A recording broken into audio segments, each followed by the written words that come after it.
So we're here in the Victoria Baths in Manchester. It's a particularly significant and apt venue to be talking about this collection. This particular venue in 1988 was filmed for a TV show called The Other Side of Midnight. Tony Wilson decided to host an acid house party inside this venue. Still has all the original fixtures and fittings, but late in 1988 this was populated by loads of young wild scallies having a great time listening to those squelchy 303 and 808 sounds. So yeah, it's particularly significant, you know, the range that we're here to talk about gives a nod to that era. So I guess my resounding memory of 1988 is about the spirit of that time. You know, 1988 particularly was a very idealistic time, in many ways a kind of naive time. You know, I was about 18 years old. Acid House came along, and the change that it created in such a short space of time was seismic, really. The 80s, not unlike now, were a very divisive time. You know, where I grew up particularly, there was a lot of violence and a lot of racism. All that stuff was quashed virtually overnight. Regular kids were getting together, and it wasn't about money and it wasn't about profit, and it would be parties for the people, by the people. You know, we actually believed we were going to change things. We believed we were going to change the world.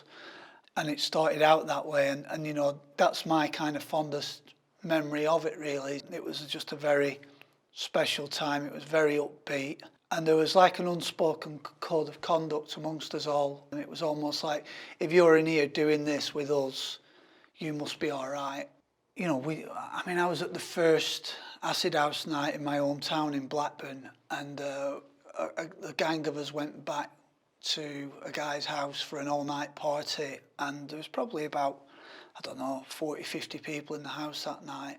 That 40, 50 people kind of made up the core of what became something much bigger in the time after that. You know, it became 10,000 people with riot police stood outside by 1990, you know, and it all started to change. Greed and gangsters and tourists basically turned up, and it became something that it wasn't originally. You know, it was not about money, it was a communal thing. It was not celebrity driven. You know, the stars of the whole thing were the audience.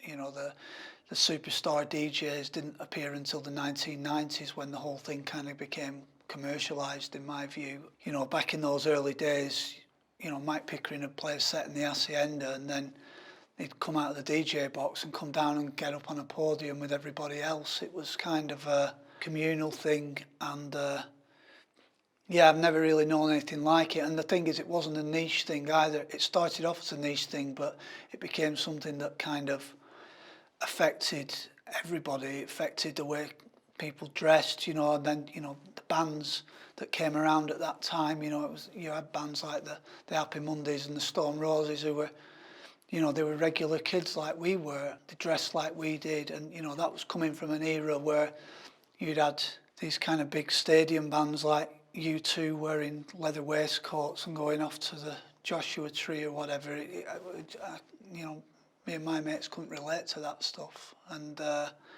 but we could relate to those bands. It was a great time. You know, I moved to Manchester in the summer of 1988 to come and study fashion design in Manchester. I got a part-time job in a clothes shop. I worked in there with two girls who worked in the Hacienda, Fiona and Rebecca, and through them I was introduced to the Hacienda. Some of the older lads from Blackburn, who knew a lot of the older faces from Manchester through football, were coming over to the Hacienda, and that was that group of people were the people that became the firm that put together all those Blackburn parties. You know, we'd had a recession in the 80s, so you had a lot of empty warehouses, you had a lot of empty factories, a lot of empty mills in Blackburn. So every weekend, you know, nobody knew the police didn't know from one week to the next where these parties were going to appear. 400 cars in a convoy, it felt like we were kind of unstoppable at the time. It made me kind of distrustful of the media, because of the stuff I read in the newspapers, in the Lancashire Evening Telegraph. They used to print stories that were basically not true about what was happening there. There were a lot of attempts made to make it legal, and it felt like the establishment at the time just didn't like the idea of kids coming together, which is why they brought in the Acid House Bill later. You know, for that period, for that kind of 12, 18 months there from 1988 into 1989, it was a really special time. You know, I remember going out to Ibiza, which is where we've shot the latest Spezial film, and it was a lot of fun, really. It was kind of a bit like the Wild West out there, because a lot of these kids that were going out raving were, you know, had spent years prior to that as young scallies, and they were up to all sorts over there. But it was certainly a fun time.